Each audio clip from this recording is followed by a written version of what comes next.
जय रघुनंदन, जय घनश्याम। मैं आज आप लोगों को सुनाने जा रही हूँ माता पार्वती और शिव जी के बीच का संवाद, जहाँ माता पार्वती शिव जी से श्री रामचंद्र जी के संबंध में पूछती हैं।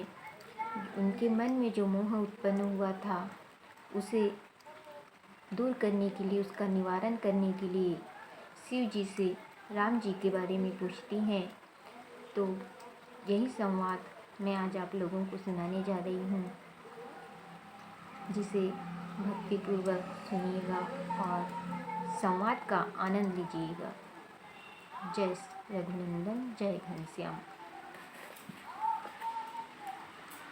तो माता पार्वती जी शिव जी से कहती हैं, जौ अनिह व्यापक विभु को, कहु बुझाई नाथ मोहि सोऊ। अज्ञ जानि रिस उर जनि धरहु, जेहि विधि मोह मिटे सोई करहु। तो माता पार्वती शिव जी से कहती हैं, राम जी के बारे में पूछते हुए कि वह राम जी जो स्त्री के वियोग से वन में भटक रहे थे, वही राजपुत्र ब्रह्म कैसे हुए, और ब्रह्म हुए तो फिर स्त्री के वियोग से क्यों भटक रहे थे? तो क्या वही भटकने वाला राम जी ही ब्रह्म राम जी है या और कोई? यदि कोई और अनीह व्यापक समर्थ ब्रह्म है तो हे नाथ, वह भी मुझे समझा कर कहिए, क्योंकि मैं समझ से परे हूँ। मुझे मूर्ख जाना, हृदय में क्रोधित न होइएगा। जिस प्रकार से मेरा भ्रम दूर हो, मेरा अज्ञान दूर हो, मेरा मोह दूर हो राम जी के संबंध में, वही उपाय मेरे लिए कीजिए और मुझे राम जी के बारे में विस्तार से बताइए, समझाइए कि जो राजपुत्र हुए, जिनको वनवास मिला और जो स्त्री के वियोग से वन वन भटक रहे थे, वही राम जी ब्रह्म है या वह ब्रह्म और कोई है? तो माता पार्वती आगे कहती हैं, मैं बन दिखी राम प्रभुताई, अति भय विकल न तुम्हि सुनाई। तदपि मलिन मन बोधु न आवा, सो फलु भली भांति हम पावा। तो माता पार्वती कहती हैं कि मैंने वन में श्री राम जी की प्रभुता देखी थी, लेकिन डर से और बहुत व्याकुल होकर यह बात मैंने आपसे छिपाई, आपको नहीं बताई। मैं जब राम जी की परीक्षा लेने गई थी, तब उन्होंने अपनी प्रभुता मुझे दिखाई। सब तरफ सीता जी सहित वही दिख रहे थे, आगे पीछे चारों ओर, जब मैंने सीता का रूप धारण करके उनकी परीक्षा लेने गई थी। लेकिन मैं वह बात, उनकी वह प्रभुताई डर से और बहुत व्याकुल होकर आपसे छुपाई है, आपको नहीं बताई है।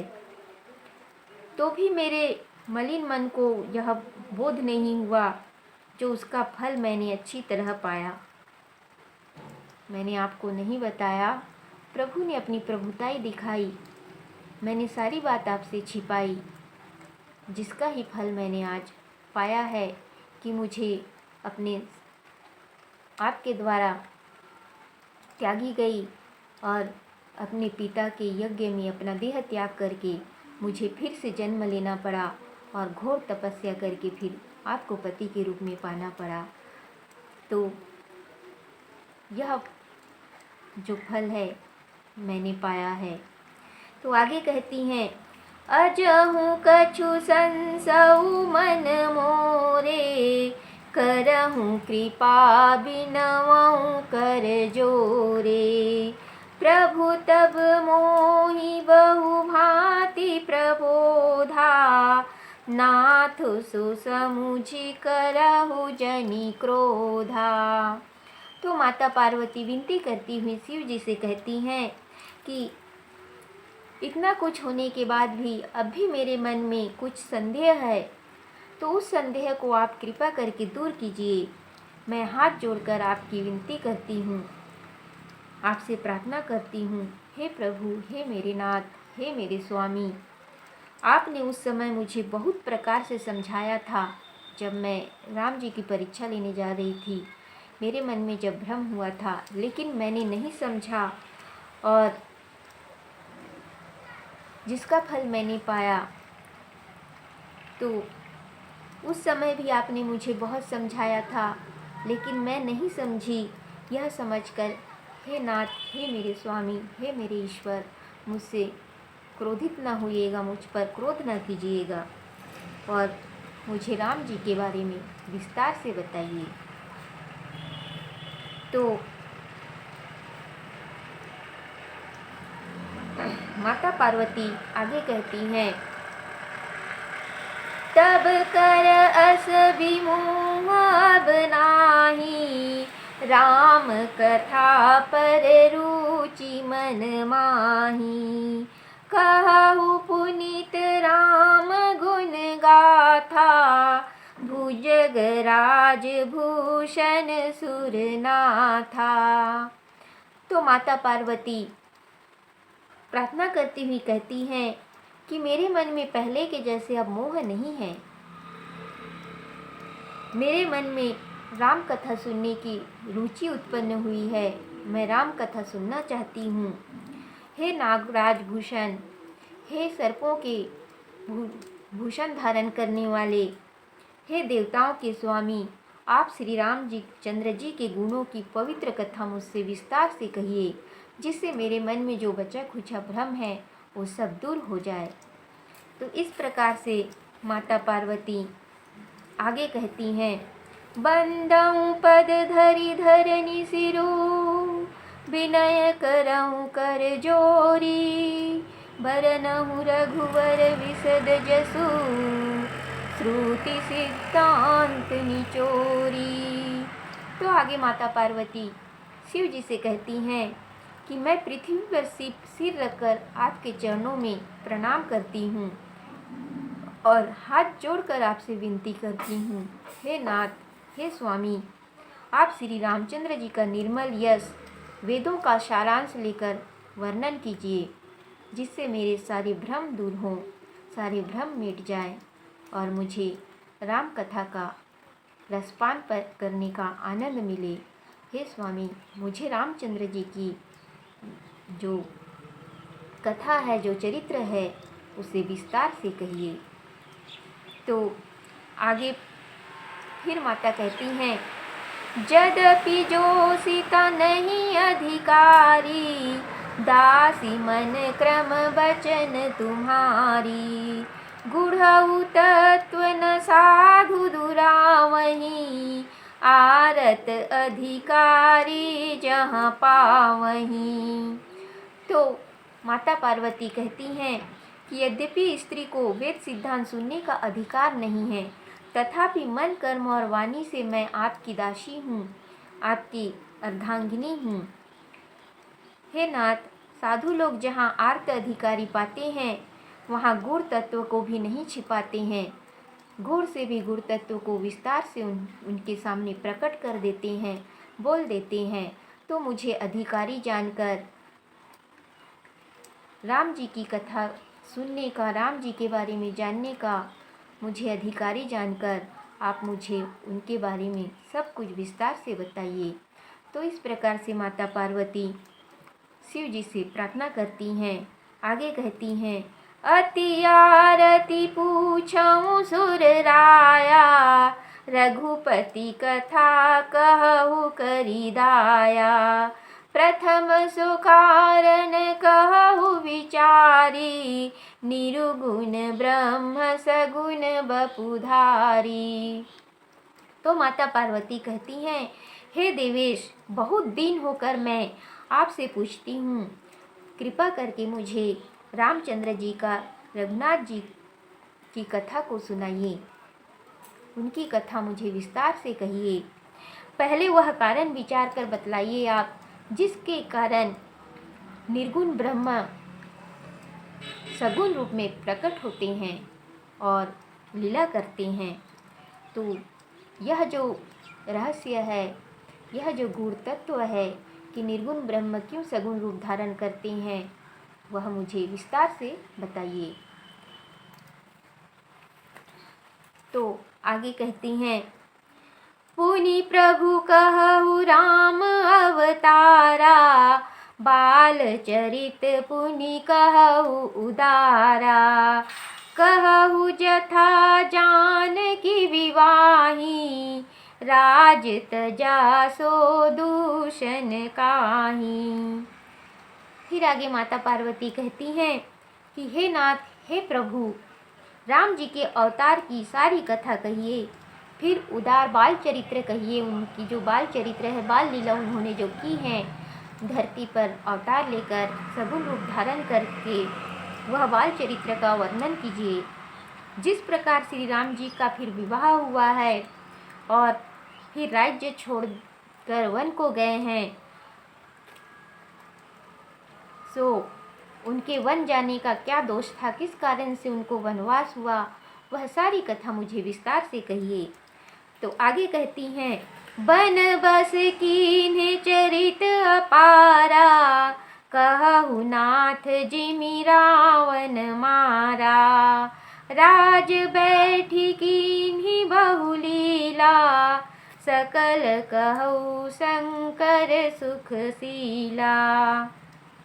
फिर वे वन में जाकर, वन में रहकर जो लीलाएं किए हैं, उन अनेक प्रकार के जो चरित्र किए हैं, उन सभी चरित्रों को, लीला को मुझे विस्तार से कहिए। जिस प्रकार उन्होंने रावण को मारा है, हे नाथ, वह भी कहिए। फिर हे सुख स्वरूप शंकर जी, आप श्री रामचंद्र जी ने जिस प्रकार से राजगद्दी पर बैठे और अपना शासन संभाला और राजगद्दी में पर बैठकर जो अनेक प्रकार की लीलाएं किए, वह सब मुझे विस्तार से कहिए। तो इस प्रकार से प्रार्थना करती हुई आगे कहती हैं, बहुरी कहु करुणायतन, कीन्ह जो अचरज राम, प्रजा सहित रघुवंश मणि, कीमि गवने निज धाम। तो हे कृपा निधान, जो अद्भुत कार्य श्री रामचंद्र जी ने पृथ्वी पर अवतार लेकर किए हैं, सगुण रूप धारण करके किए हैं, वह सब मुझे विस्तार से कहिए। रघुवंश मणि श्री रामचंद्र जी प्रजा सहित फिर अपने वैकुंठ धाम को किस प्रकार से गए हैं, प्रस्थान किए हैं, वह चरित्र भी मुझे विस्तार से कहिए। तो आगे कहती हैं, पुनि प्रभु कहु सो तत्व बखानी, जेहि विज्ञान मगन मुनि ज्ञानी। भगति ज्ञान विज्ञान विरागा, पुनि सब वरनहु सहित विभागा। फिर माता पार्वती शिव जी से कहती हैं कि हे प्रभु, वह तत्व भी मुझे वर्णन करके कहिए, जिसके स्मरण में मुनि और ज्ञानी जन सदा मग्न रहते हैं। जिस तत्व के स्मरण करने से मुनि और ज्ञानी जन ध्यान मग्न हो जाते हैं, वह तत्व भी मुझे कहिए। मुझसे आप कुछ भी न छुपाइए। रामचंद्र जी के बारे में सभी जो बातें हैं वे मुझसे कहिए। भक्ति ज्ञान और वैराग्य का भी वर्णन आप कीजिए। तो आगे कहती हैं, और राम रहस्य अनेका, कहु नाथ अति विमल विवेका। जो प्रभु मैं पूछा नहीं होई, सो दयाल राखहु जनि गोई। तो माता पार्वती आगे कहती हैं कि श्री रामचंद्र जी के और भी जो तत्व हैं, और भी जो रहस्यमय लीलाएं हैं, जिसे मैं नहीं पूछी हूँ, उनके जो गूढ़ चरित्र हैं, जिसे मैं नहीं जानती हूँ, जिसके बारे में मैंने नहीं पूछा है, वह सब गूढ़ चरित्र भी आप मुझसे विस्तार से समझा कर कहिए। मुझसे आप कुछ भी न छुपाइए। श्री रामचंद्र जी के बारे में सारी बातें मुझे आप खोलकर विस्तार से कहिए। आपका ज्ञान निर्मल है, हे प्रभु। मैंने जो न पूछा हो वह भी न छिपाइएगा, मुझसे सारी बात उनके बारे में विस्तार से कहिएगा। इस प्रकार माता पार्वती जो हैं शिव जी से विनती करती हैं। तो आगे कहती हैं, तुम त्रिभुवन गुर वेद बखाना, आन जीव पावर का जाना। प्रश्न उमा के सहज सुहाई, छल विहीन सुनि शिव मन भाई। तो आगे माता पार्वती कहती हैं कि आपको वेदों ने तीनों लोकों का गुरु कहा है। वेदों ने आपको अर्थात शिव जी को तीनों लोकों का गुरु बताया है कि शिव जी इस त्रिभुवन के गुरु हैं, उनसे ही सबको ज्ञान मिलता है, वे ही सबको ज्ञान प्रदान करते हैं। तो माता पार्वती कहती हैं कि वेदों ने आपको तीनों लोकों का गुरु बताया है, आप तीनों लोकों के गुरु हैं। इस तीनों त्रिभुवन में जितने भी चराचर जीव हैं सभी के आप गुरु हैं।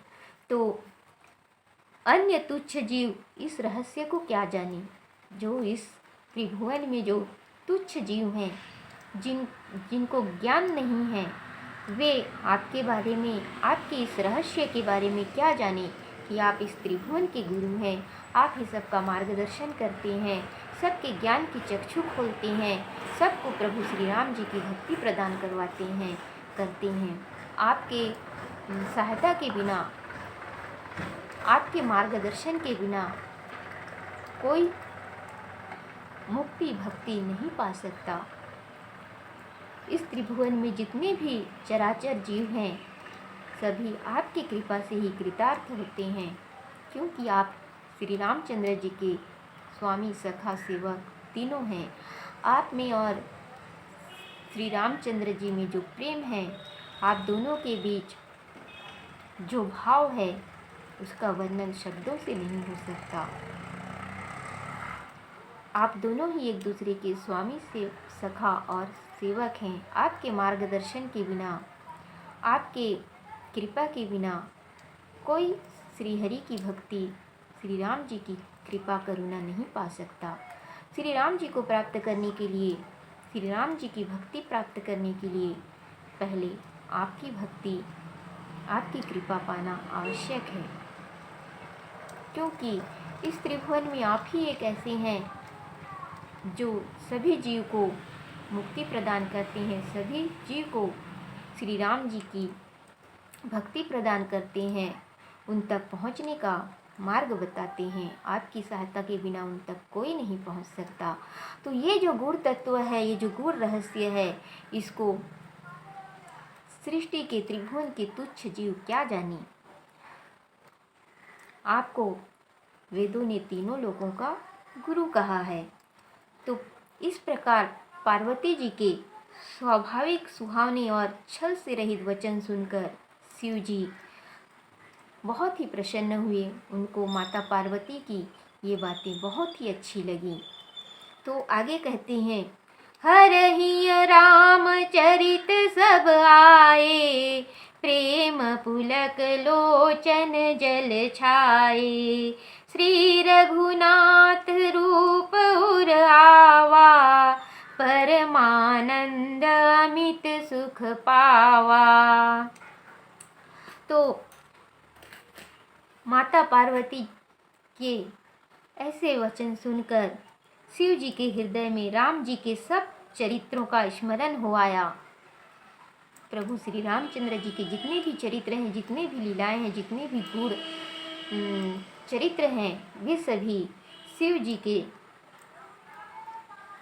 जी को स्मरण हो आया और उनका जो शरीर है प्रेम से पुलकायमान हो गया। शिव जी के दोनों नेत्रों से अश्रु की धारा बहने लगी, भक्ति की अश्रु, प्रेम की अश्रु। राम जी का रूप हृदय में आ गया, जिससे शिव जी को अनंत सुख प्राप्त हुआ। तो आगे कहते हैं, मगन ध्यान रस दंड जुग, पुनि मन बाहिर कीन, रघुपति चरित महेश तब, हर्षित बरनय लीन। तो महादेव जी फिर श्री रामचंद्र जी का जैसे ही उनके हृदय में मने राम जी का रूप उनके हृदय में आया, श्री रामचंद्र जी के सारे चरित्र उनको स्मरण हुआ है। माता पार्वती की बातें सुनकर उनके दोनों आँखों से प्रेम की, भक्ति की अश्रु निकल आए। तब उन्होंने 2 घड़ी ध्यान में मग्न हो गए। 2 घड़ी वे ध्यान में, राम जी के ध्यान में मग्न रहे। फिर उन्होंने मन को ध्यान से हटाया, और क्योंकि अभी उनकी कथा पार्वती जी को बतानी है, तो यह समय जानकर कि अभी मैं ध्यान में मगन हो जाऊंगा, ध्यान में मेरा मन लग जाएगा, तो पता नहीं समाधि फिर कब टूटेगी। पार्वती मुझसे राम कथा, रामचरित्र सुनना चाहती हैं। तो यह समझकर उन्होंने फिर राम जी के ध्यान से अपने मन को हटाया और प्रसन्न होकर रामचंद्र जी का चरित्र वर्णन करने लगे। तो कहते हैं, झूठे सत्य जाहि बिनु जाने, जिमि भुजंग बिनु रजु पहिचाने, जेहि जाने जग जाहि हेराई, जागे जथा सपन भ्रम जाई। तो जिसके बिना जाने झूठ भी सत्य जान पड़ता है, जैसे रस्सी में सांप का भ्रम हो जाता है। जिस ईश्वर को, जिस श्री राम चंद्र जी को बिना जाने झूठ भी सत्य सा जान पड़ता है, यह झूठी संसार जो भगवान श्री रामचंद्र जी को नहीं जानते हैं, जिन्हें उनकी भक्ति प्राप्त नहीं है, उन्हें यह जो झूठी संसार है, यह जो मिथ्या माया रचित संसार है, वो सत्य जान पड़ता है और वो इसी में भटकते फिरते हैं और अपना अनमोल जीवन, अपना जन्म असफल कर बैठते हैं। जो श्री रामचंद्र जी को जान गए, जिनको प्रभु की भक्ति प्राप्त हो गई, वे इस संसार को जान गए कि ये संसार कुछ नहीं, बस मेरी तृष्णा का जल है। यहाँ जो सुख हमें दिखता है, वास्तव में वो सुख नहीं है, ये तो बस दिखावा है, माया का प्रपंच है और कुछ भी नहीं। सच्चा सुख तो प्रभु के चरणों में है, प्रभु की भक्ति में है, प्रभु के ध्यान में है, प्रभु की प्रेम में है। तो जो श्री रामचंद्र जी को नहीं जानते, उनके लिए झूठा संसार भी सत्य सा जान पड़ता है। जैसे लोग रस्सी में सांप का भ्रम कर लेते हैं, रस्सी में सांप का भ्रम हो जाता है, रेत में जल का भ्रम हो जाता है और प्राणी भटक जाते हैं। तो इसी प्रकार श्री रामचंद्र जी को नहीं जानने वाले इस संसार रूपी भ्रम में भटक जाते हैं, झूठी संसार में भटकते फिरते हैं। तो जिनको जान लेने से यह संसार छूट जाता है, जैसे जागने से स्वप्न का भ्रम दूर हो जाता है, उसी प्रकार राम जी को जान लेने से राम जी की माया द्वारा रचित इस संसार का भ्रम भी छूट जाता है और मनुष्य सुख दुख से, प्राणी सुख दुख से निकलकर सत्य को पहचान लेते हैं और परम सुखी हो जाते हैं, परमानंद में मगन हो जाते हैं। तो यही शिव जी यहाँ माता पार्वती से कह रहे हैं। तो आगे कहते हैं, बंदऊ बाल रूप सोई रामू, सब सिद्धि सुलभ जपत जिसु नामू, मंगल भवन अमंगल हारी, द्रवऊ सो दशरथ अजिर बिहारी। तो शिव जी यहाँ कहते हैं कि मैं उन्हीं श्री रामचंद्र जी के बाल रूप की वंदना करता हूँ, जिनका नाम जपने से सब सिद्धियां सुलभ हो जाती हैं। मैं श्री रामचंद्र जी के उस बाल रूप की वंदना करता हूँ जिनके नाम को जपने से सारी सिद्धियां जो हैं सुलभ हो जाती हैं। जितनी भी सिद्धियां हैं वो हमें प्राप्त हो जाती हैं। तो मैं उस श्री रामचंद्र जी के बाल रूप की वंदना करता हूँ। मंगलों के धाम, अमंगलों का हरण करने वाले तथा श्री दशरथ जी के आंगन में विचरण करने वाले, खेलने वाले, विहार करने वाले श्री रामचंद्र जी मुझ पर कृपा करें। इस प्रकार शिव जी जो हैं रामचंद्र जी से प्रार्थना करते हैं। तो आगे कहते हैं, करी प्रणाम राम ही त्रिपुरारी, हरसि सुधा समगिरा उचारी, धन्य धन्य गिरिराज कुमारी, तुम समान नहीं को उपकारी। तो शिव जी कहते हैं कि वे श्री रामचंद्र जी को प्रणाम करते हैं और प्रसन्न होकर अमृत के समान वाणी बोलते हैं कि हे गिरिराज कुमारी, हे पार्वती, धन्य है, धन्य है, तुम्हारे समान और दूसरा कोई मेरा उपकारी नहीं है। जो तुमने मुझसे इतने सुंदर संवाद कहने को कहा, इतने सुंदर चरित्र सुनने की तुम्हारी मन में लालसा जागी, आज तुम्हारे कारण से मेरे मुख से मेरे प्रभु, मेरे आराध्य की लीलाओं का वर्णन होगा। तुम्हारे कारण मैं आज उनकी चरित्र का गान करूँगा। तो इस प्रकार शिव जी बहुत ही प्रसन्न होते हैं और पार्वती माता को धन्यवाद देते हैं। तो आगे कहते हैं, पूछे रघुपति कथा प्रसंगा, सकल लोक जग पावनी गंगा, तुम रघुवीर चरण अनुरागी, कीन्ही प्रश्न जगत हित लागी। तो शिव जी आगे माता पार्वती से कहते हैं कि हे पार्वती, तुमने राम जी की कथा का प्रसंग पूछा है, जो सब लोगों को पवित्र करने वाली गंगा के समान है। अर्थात राम कथा पवित्र गंगा जी के समान है, जो सभी लोगों को, तीनों लोगों को पवित्र कर देने वाली है। तुम राम जी के चरणों में प्रेम रखने वाली हो, श्री रामचंद्र जी के चरणों में तुम प्रेम रखने वाली हो। हे पार्वती, जगत के हित के लिए ही तुमने यह प्रश्न किया है। यह प्रश्न तुमने सारे संसार के हित के लिए ही, उपकार के लिए ही तुमने मुझसे यह प्रश्न किया है। राम जी के चरित्र को जानने की लालसा प्रकट की है। यह जगत के हित के लिए है। तो आगे कहते हैं, राम कृपा ते पार्वती, सपने हूँ तब मन माही, शोक मोह संदेह भ्रम, मम विचार कछु नाही। तो आगे शिव जी माता पार्वती से कहते हैं कि हे पार्वती, मेरे विचार से तो श्री रामचंद्र जी की कृपा से सपने में भी तुम्हारे मन में शोक, मोह, संदेह और भ्रम कुछ भी नहीं है। अर्थात रामचंद्र जी की कृपा से तुम्हारा मन बिल्कुल निर्मल है।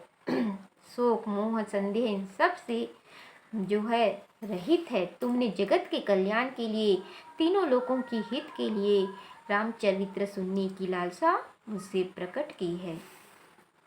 तो आगे शिव जी कहते हैं, तदपि असंका कीन्हु सोई, कहत सुनत सब कर हित होई, जिन्ह हरि कथा सुनी नहीं काना, श्रवण रंध्र अहि भवन समाना। तो शिव जी माता पार्वती से कहते हैं, तो भी वही शंका की है।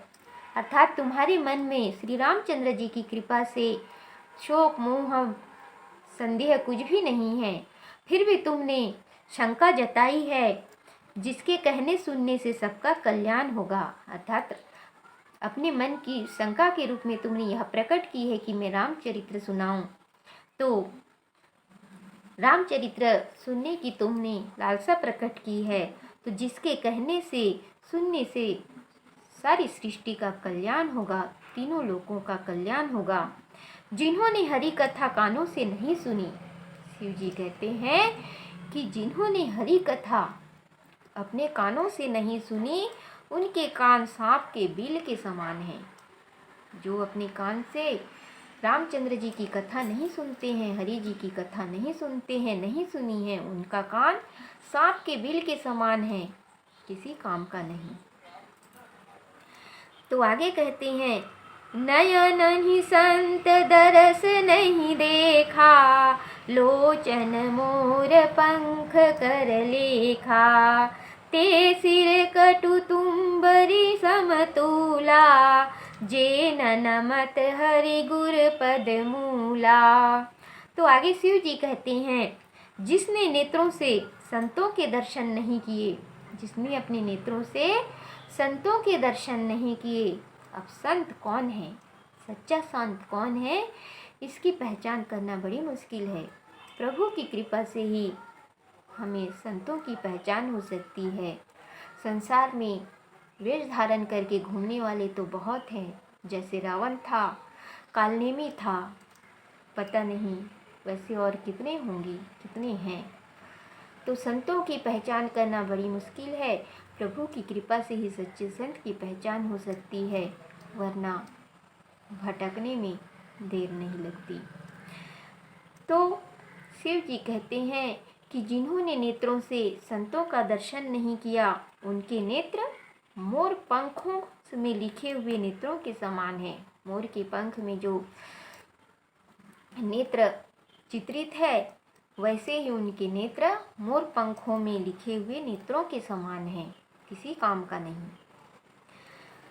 वे सिर कड़वी तुम्बी के समान हैं।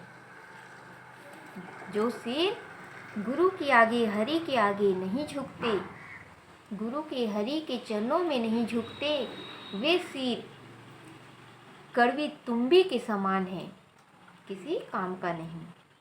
तो आगे कहते हैं, जिन्ह हरि भगति हृदय नहीं आनी, जीवत सब समान तेई प्राणी, जो नहीं करई राम गुण गाना, जीह सुधा दूर जीह समाना।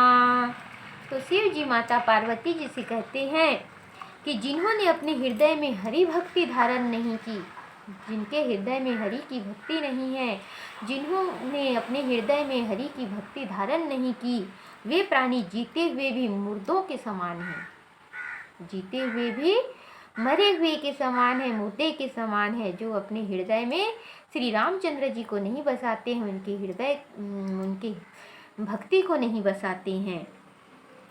तो जो लोग राम गुणगान नहीं करते, जो लोग प्रभु श्री रामचंद्र जी के गुणगान नहीं करते, हरि के गुणगान नहीं करते, वे लोग, उनकी जीभ मेंढक की जीभ के समान है। उनकी जो जीभ है वो मेंढक की जीभ के समान है, किसी काम का नहीं।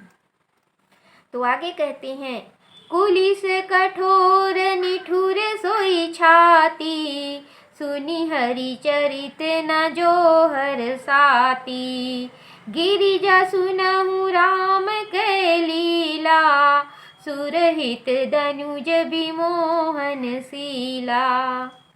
तो शिव जी आगे कहते हैं कि वह छाती वज्र के समान कड़ी और निष्ठुर है। वह छाती वज्र के समान कड़ी और निष्ठुर है, जो हरि चरित्र सुनकर प्रसन्न नहीं होती। जो हृदय श्री हरि के चरित्र को सुनकर, श्री राम जी के चरित्र को सुनकर प्रसन्न नहीं होता, आनंदित नहीं होता, वह छाती वज्र के समान कठोर है, कड़ी है, निष्ठुर है। हे पार्वती, श्री राम जी की लीला सुनो, जो देवताओं का हित करने वाली और राक्षसों को मोहित करने वाली है। तो उस श्री रामचंद्र जी की लीला को तुम सुनो। तो आगे कहते हैं, राम कथा सुरधेनु सम सेवत सब सुखदानी, सत समाज सुर लोक सब को न सुने अस जानी। तो आगे शिव जी कहते हैं कि राम कथा कामधेनु के समान, राम कथा कामधेनु के समान है, जो सेवा करने से सब सुखों की देने वाली है। कामधेनु की यदि सेवा करें तो वे हमें सब सुख को प्रदान कर देती हैं, हम जो चाहे वो हमें मिल जाता है। उसी प्रकार राम कथा भी कामधेनु के समान है, जिसको सुनने से गाने से हमें सभी प्रकार के सुख प्राप्त हो सकते हैं। साधुओं की सभा देवलोक है, और साधुओं की जो सभा है वो देवलोक है, ऐसा जानकर इस रामचरित्र को कौन नहीं सुनेगा। कौन ऐसा मूर्ख होगा जो इस कल्प वृक्ष के समान, कामधेनु के समान राम कथा को सुनना नहीं चाहेगा। तो आगे कहते हैं, राम कथा सुंदर करतारी, संशय विहग उड़ावनिहारी। राम कथा कलि विटप कुठारी, सादर सुनु गिरिराज कुमारी। तो यहाँ राम कथा के बारे में, राम कथा के महात्म्य को बताते हुए शिव जी कहते हैं कि राम कथा हाथ की सुंदर ताली है, हाथ की सुंदर ताली है, जो संदेह रूपी पक्षी को उड़ा देती है। जिस प्रकार ताली बजाकर हम पक्षी को उड़ा देते हैं, उसी प्रकार राम कथा हाथ की सुंदर ताली है, जो संदेह रूपी, मोह रूपी पक्षी को हमारे हृदय से उड़ा देती है। राम जी की कथा कलयुग रूपी वृक्ष के काटने की कुल्हाड़ी है, और राम जी की जो कथा है वो इस कलयुग को, ये जो कलयुग रूपी जो वृक्ष है उसको काटने की कुल्हाड़ी है। हे पार्वती, आदर के साथ तुम इस राम कथा को सुनो, जिससे सारी सृष्टि का कल्याण होगा। तो आगे शिव जी कहते हैं, राम नाम गुण चरित सुहाए, जन्म कर्म अगणित श्रुति गाए। जथा अनंत राम भगवाना, तथा कथा कीरति गुण नाना। तो शिव जी आगे कहते हैं कि वेदों ने श्री राम जी के नाम, गुण, सुंदर चरित्र, जन्म, कर्म सभी असंख्य कहे हैं। वेदों ने श्री रामचंद्र जी के जो चरित्र हैं, गुण हैं, जन्म है, कर्म है, नाम है, इन सभी को असंख्य कहे हैं, जिनकी गिनती नहीं हो सकती। तो जैसे भगवान राम अनंत हैं, जैसे भगवान श्री रामचंद्र जी अनंत हैं, उनका कोई अंत नहीं पा सकता, वैसे ही उनकी जो कथा है, कीर्ति है, गुण है, वे भी अनंत हैं, उनका भी कोई अंत नहीं है। गाते गाते लोग थक जाएंगे, लेकिन उनका अंत नहीं पाएंगे। जिस प्रकार श्री रामचंद्र जी अनंत हैं, उसी प्रकार उनकी कथा भी अनंत है।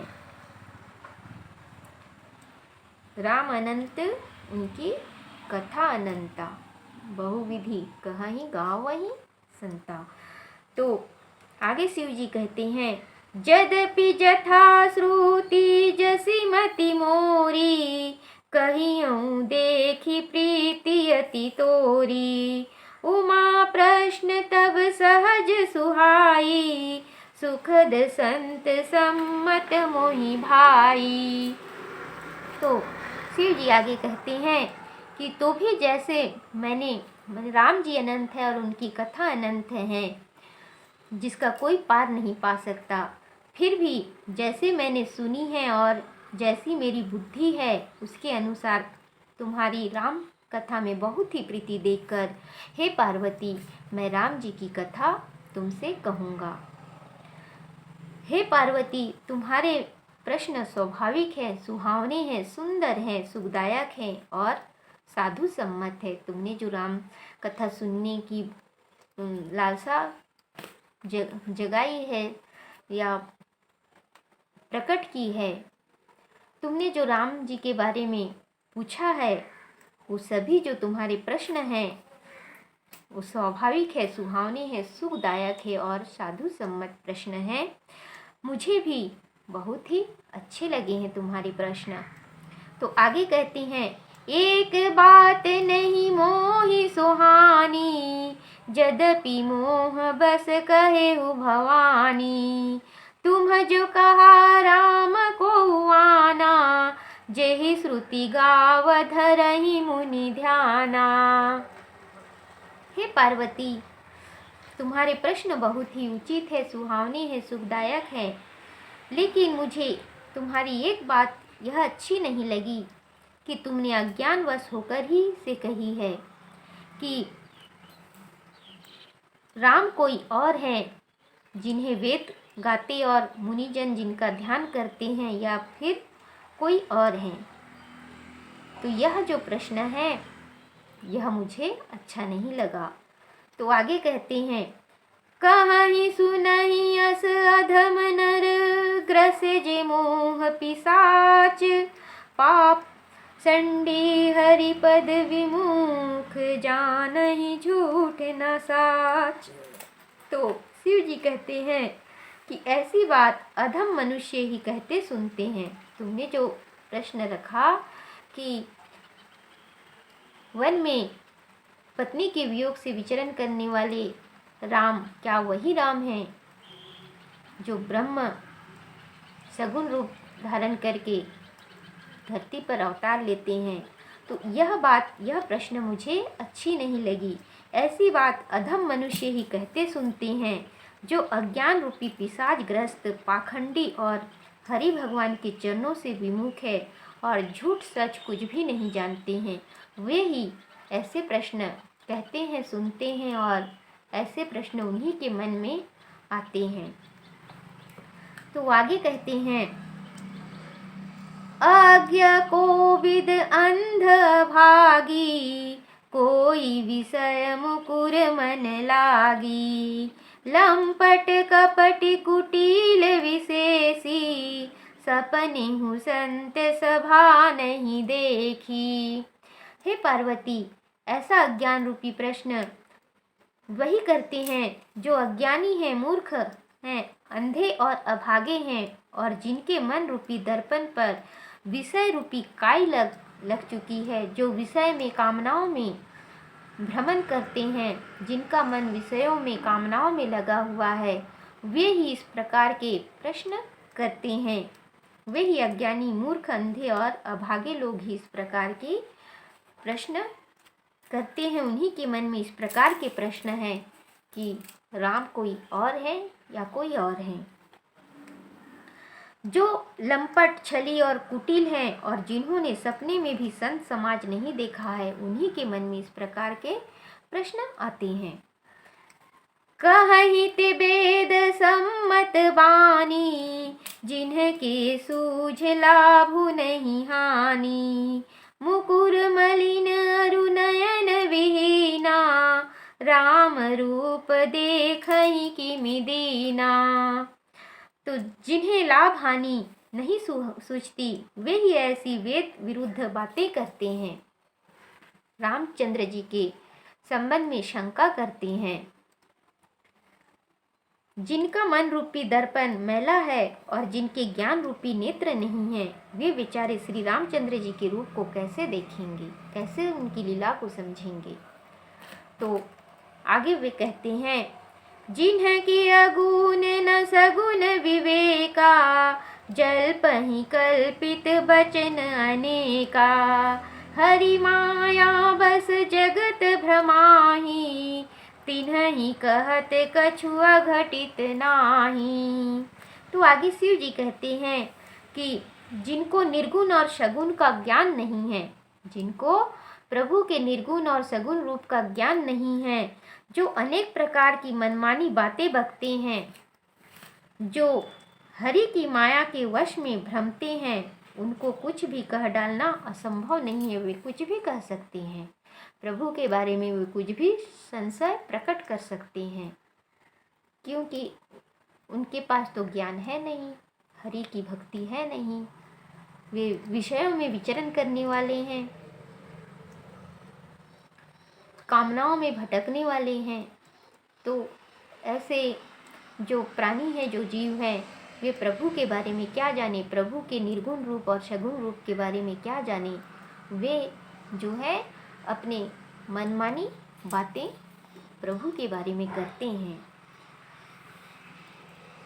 तो आगे कहते हैं, बातुल भूत विवश मतवारे, ते नहीं बोलहि वचन विचारे, जिन्ह कृत महामोह मद पाना, तिन्ह कर कहा करिय नहीं काना। तो जो बात रोग से बकवाद करने वाले सन्निपाती, उन्मत्त और मतवाले हैं, जो नशे में हैं, वे संभल कर वचन नहीं कहते। वे ही संभल कर वचन नहीं कहते। जिन्होंने भारी अज्ञान रूपी मदिरा को पी लिया है, उनके कहने पर ध्यान नहीं देना चाहिए। तो तुमने उन्हीं की तरह प्रभु के बारे में प्रश्न किया कि वन में फिरने वाले राम ही ब्रह्म है, या वो ब्रह्म सगुण रूप से प्रकट होने वाले और कोई हैं। तो इस प्रकार की जो प्रश्न हैं, वे वही लोग करते हैं जो अज्ञान रूपी अंधकार में डूबे हुए हैं। तो आगे कहते हैं, तजु संशय भजु राम पद, अस निज हृदय विचारी, भ्रम तम रवि कर वचन मम, सुनु गिरिराज कुमारी। तो शिव जी आगे माता पार्वती से कहते हैं, ऐसा अपने मन में विचार कर संदेह छोड़ दो कि वन में भटकने वाले राम और कोई हैं, और निर्गुण ब्रह्म जो सगुण रूप से प्रकट होते हैं, वो राम कोई और हैं। तो ये जो संशय है, ये जो संदेह है, तुम छोड़ दो और रामचंद्र जी के चरणों को भजो। हे पार्वती, संदेह रूपी अंधकार को दूर करने के लिए सूर्य की किरणों के समान मेरे वचनों को सुनो, राम कथा को सुनो। तो आज यहीं तक, आगे की कथा फिर अगले दिन। जय रघुनंदन, जय घनश्याम। ऐसे ही सुंदर सुंदर भक्तिमय कथा को सुनने के लिए हमारे चैनल को सब्सक्राइब कीजिएगा, लाइक कीजिएगा और अधिक से अधिक भक्तों में शेयर कीजिएगा, ताकि सभी भक्त राम कथा का, रामचरित्र का आनंद ले सके। जय रघुनंदन, जय घनश्याम।